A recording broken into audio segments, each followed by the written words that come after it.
మీరందరూ ఒక్కసారి మళ్ళీ ఆచమనం చేయాలి. అంటే ఇప్పటి వరకు మనం చేసుకున్న హరిద్ర గణపతి తెలుసు కదా మీకు.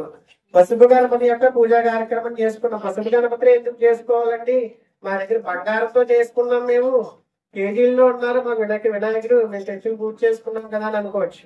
కానీ అది పనిచేయదు. అందరికీ నమస్కారం. Welcome to SRK news.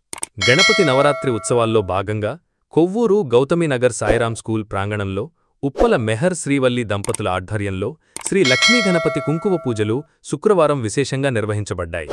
ఉదయం నుంచే మహిళా భక్తులు సంప్రదాయ బట్టలు, పసుపు కుంకుమలతో అలంకరించుకొని భక్తి శ్రద్ధలతో కార్యక్రమానికి తరలివచ్చారు. వేదమంత్రాలు, మంగళవాయిద్యాల మధ్య 108 మంది మహిళలు ఒకేసారి కుంకుమ పూజలు నిర్వహించగా వాతావరణం భక్తిరసమయంగా మారింది.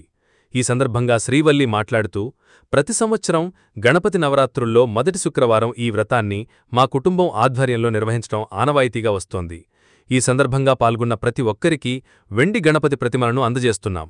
అనంతరం తీర్థప్రసాదాలు పంపిణీ చేసి అందరికీ అనుగ్రహం లభించాలనే సంకల్పంతో ఈ సేవ కొనసాగుతోందని తెలిపారు. ఈ కార్యక్రమంలో పాల్గొన్న మహిళలు గణపతి భజనలు, శ్లోకాలు పఠిస్తూ ఆధ్యాత్మిక వాతావరణం నెలకొల్పారు. వ్రతం అనంతరం అన్నప్రసాద వితరణ కూడా నిర్వహించబడింది. స్థానిక భక్తులు అధిక సంఖ్యలో హాజరై కార్యక్రమాన్ని విజయవంతం చేశారు. ఈ కార్యక్రమానికి కొవ్వూరు పట్టణంలోని పలువురు ప్రముఖులు హాజరై నిర్వాహకుల సేవాతత్వాన్ని అభినందించారు.